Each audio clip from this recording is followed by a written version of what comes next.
ત્યારે રાજ્યમાં વરસાદી માહોલની હવામાન વિભાગ દ્વારા આગાહી વ્યક્ત કરવામાં આવી હતી। આગાહી અનુસાર અમદાવાદ શહેરમાં વરસાદી માહોલ છે। હાલ વરસાદી માહોલ જેવું વાતાવરણ અમદાવાદ શહેરમાં હવામાન વિભાગે આગામી દિવસોમાં વરસાદ રહેશે તે પ્રકારની આગાહી વ્યક્ત કરી હતી। રાજ્યના કેટલાય વિસ્તારો દક્ષિણ ગુજરાત સાથે ઉત્તર ગુજરાતમાં વરસાદની સંભાવના વ્યક્ત કરી હતી। અમદાવાદના દ્રશ્યો આપ ટીવી સ્ક્રીન પર જોઈ રહ્યા છો। વરસાદી માહોલ, એક તરફ શિયાળો કે જેનું પૂર્ણાહુતિ છે અને ઉનાળાની શરૂઆત, પરંતુ આ વચ્ચે કમોસમી વરસાદ શરૂ થઈ ચૂક્યો છે। આ વરસાદ ખેતરોમાં ઉભા પાકને નુકસાન પહોંચાડી શકે છે, ખેડૂતોની ચિંતા વધારી રહ્યો છે। અમદાવાદના આ દ્રશ્યો, અમદાવાદ શહેરમાં વરસાદી માહોલ હાલ જામ્યો છે।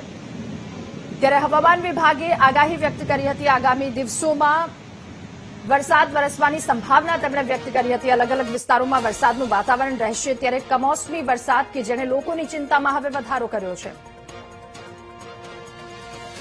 તો અમદાવાદ શહેરમાં વરસાદી માહોલ, હવામાન વિભાગની આગાહી અનુસાર અલગ અલગ 3 જેટલી સિસ્ટમ સક્રિય થવાના કારણે આ પ્રકારની પરિસ્થિતિ ગુજરાતમાં આ સિઝનમાં રહી છે। કારણ કે શિયાળાની પૂર્ણાહુતિ અને ઉનાળાની શરૂઆત, આ વચ્ચે વરસાદ વરસ્યો છે, લોકોની ચિંતામાં વધારો થઈ રહ્યો છે। અમદાવાદ શહેરમાં વરસાદી માહોલ ક્યાંક અને કેટલાક એ પ્રકારનો માહોલ પણ થયો છે। એસજી હાઈવે, ઇસ્કોન 4 રસ્તા અને ગોતામાં વરસાદ શરૂ થયો, ત્યારે હવામાન નિષ્ણાંતે પણ આગાહી વ્યક્ત કરી હતી। રાજ્યભરમાં આ પ્રકારની પરિસ્થિતિ રહેવાની સંભાવના તેમણે વ્યક્ત કરી હતી।